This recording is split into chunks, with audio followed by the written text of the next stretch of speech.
Davki. Zanimiva rečka, ne?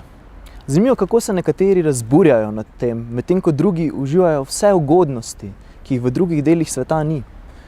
Na primer, Amerika je lep primer.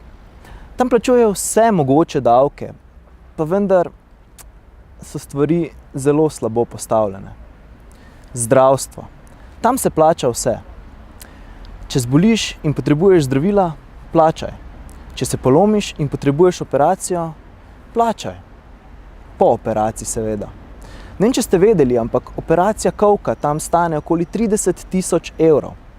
Za ta denar letite v Španijo, tam živite 2 leti, vam zamenjajo kolk in priletite nazaj.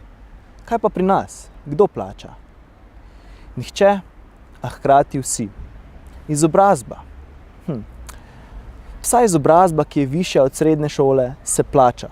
Faksi, zasebne šole in ostale ustanove, ki jih za manj kot 20 000 evrov na leto sploh ni mogoče obiskovati.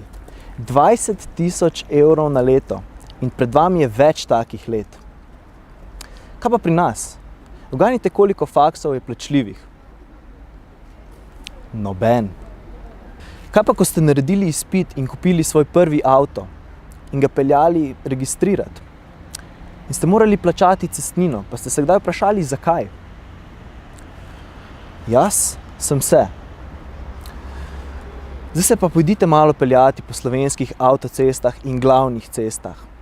Potem pa se premaknimo na vzhodno Evropo.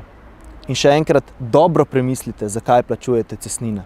In vas je kdaj prešinilo, kaj bo z vami, ko boste stari? Vem, da sedaj o tem še ne razmišljate, ampak nekoč boste stari.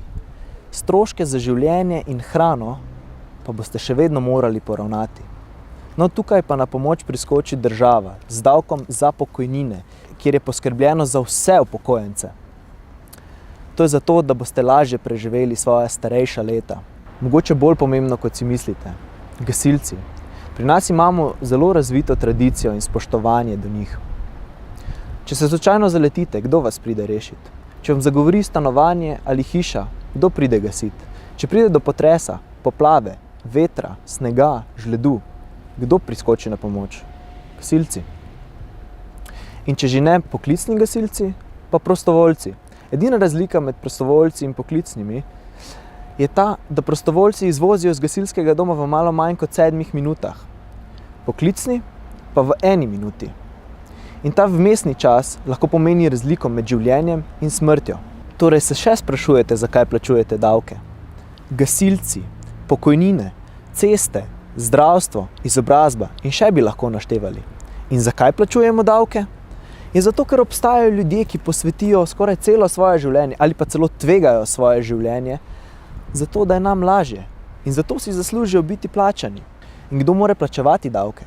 Ja, vsi, da je poskrbljeno za vse in ne le za peščico ljudi.